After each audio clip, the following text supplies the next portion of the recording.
Wala talaga. Ako po, ito po yung lingkod, mekaniko sa outer space. Tuloy-tuloy po ang pagsirit, ang pagtaas, pagpailan lang nitong presyo ng gasolina at diesel. Naku po. Ang diesel yata ngayon ay 134 na ba? 120 plus? At ito pong gasolina ay humahabol. Humahabol po mga kaibigan. 100 plus na rin po ang gasolina ngayon. Naku. 120 plus, I think 120 plus na rin sa ibang gasolinahan. Although meron pa rin mga 90 plus, ganyan. Sa madaling salita ay talagang hindi lang tayo dapat maghigpit na sinturon dito, itong mga ordinaryong mamamayan na katulad natin. Dapat ay magsumali rin dito yung mga malalaking sweldo at malalaking budget ng mga government officials. Naku po, sus marusep. Kaya naisip natin dyan kasi ito talagang pagtaas ng gasolina. Naalala ko nung araw, itong Petron, ito po ay state-owned Ito po yung pag-aari ng gobyerno, itong Petron dati. Kaya kapag tumataas ang presyo ng gasolina, medyo kahit pa paano, nakakaalala itong Petron kasi nga ito ay pag-aari ng gobyerno. Ano ba nangyari? Noong panahon po ni President Ramos, naku, pinrivatize po yan. Noong panahon ni Ramos, napakarami pong na-privatize na government tawag dito, infrastructure or government pangunahing pagsisilbi sa bayan.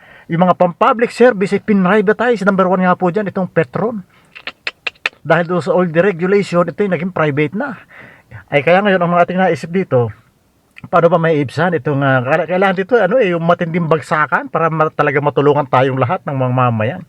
So kailangan magsakripisyo dito ito ating mga government officials, yung mga highest from president para hanggang doon sa pinakamababa na opisyalis ng gobyerno na lalo na yung mga nakatumatanggap ng confidential fund and intelligence fund, except sa sa mga men in uniform kasi kailangan talaga niyan yung mga intelligence funds. Pero yung iba naman na agency na hindi naman talaga numero unong adhikain o gawain itong national security, abay dapat isacrifice nila yung kanilang mga pondo na ito. Pati ang president natin magtira lang ng konti para doon sa pang emergency iba pa. Ay ito tuloy-tuloy po ito So ang aking inisip to make it in short, ang gusto ko lang pong ipunto rito ay baka naman pwedeng pagsamasamahin nila itong kailang mga pondo na ito, confidential fund, presidential fund, at kumbaga tulungan itong mga magbigay ng subsidy dito sa ating mga nagnenegosyo ng gasolina para bumaba, kumbaga isusubsidize nila para naman bumaba ang presyo. In other words, ibubuhos nilang pondo muna dito, yung para sa mga kapakanan ng mga sabayan ng Pilipino, kayang-kaya naman nilang i-audit yan kung idadayaan sila nitong mga private companies, mga private oil companies. Para lang po ito, yung mga eskwelahan ba na nagbibigay ng pondo, itong government natin, nung mga nakarang panahon, nagbibigay ng pondo sa mga private schools para sagutin itong mga publikong mag-aaral. Sana ganun din po ang gawin dito sa gasoline system, magbigay ng pondo, magbigay ng subsidy dito sa ating mga, kasi wala nga tayong petro na wala tayong gasolinahan na pag-aari ng gobyerno So magbigay na lang sila ng subsidies dyan, ibuhos yung mga confidential fund na yan, intelligence fund, at magkaroon tayo ng moratorium dito muna sa mga infrastructure projects na ito kasi bilyon-bilyon na naubos na dyan. Pahinga muna tayo, sabihin natin 2 years lang. Wala mo nang gagawa ng kalsada. Ingat-ingat lang sa pagdadrive.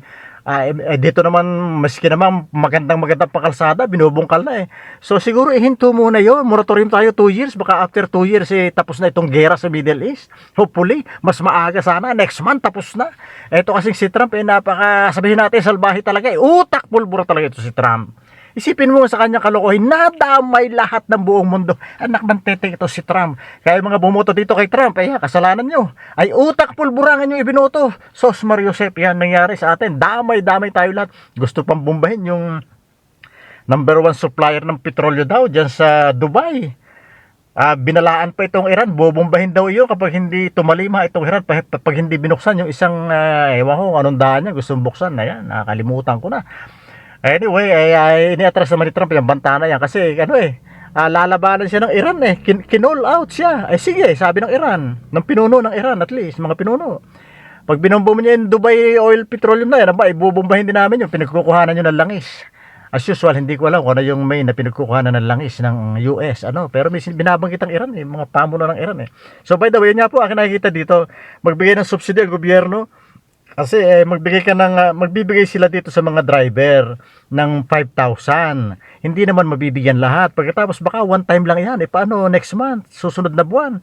Araw-araw magbibigay kayo ng ayuda dito sa mga jeepney driver, tricycle drivers.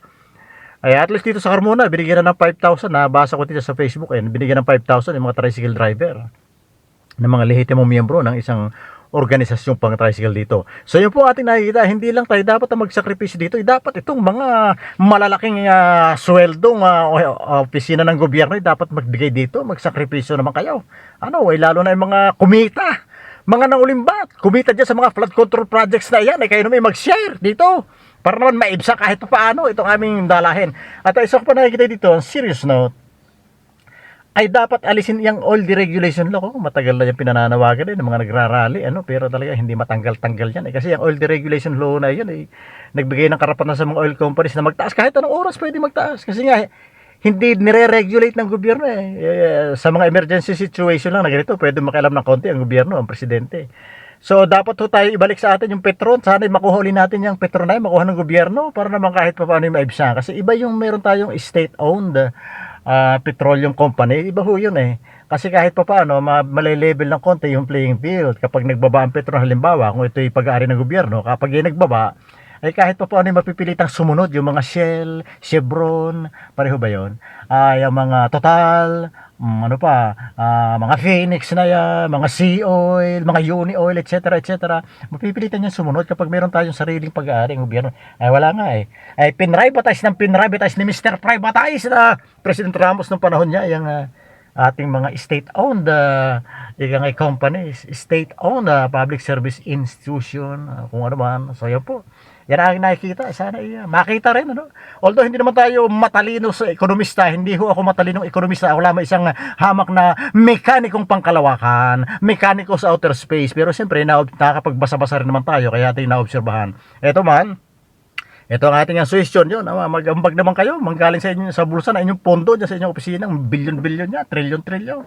Para naman maibsan. Ito hindi yung puro ayo-ayuda lang. Wala. One time lang yan Samantala kung magbibigay kayo ng subsidies dito sa mga oil companies, imo-monitor nyo naman yan, i-audit kung hindi kayo dinadaya.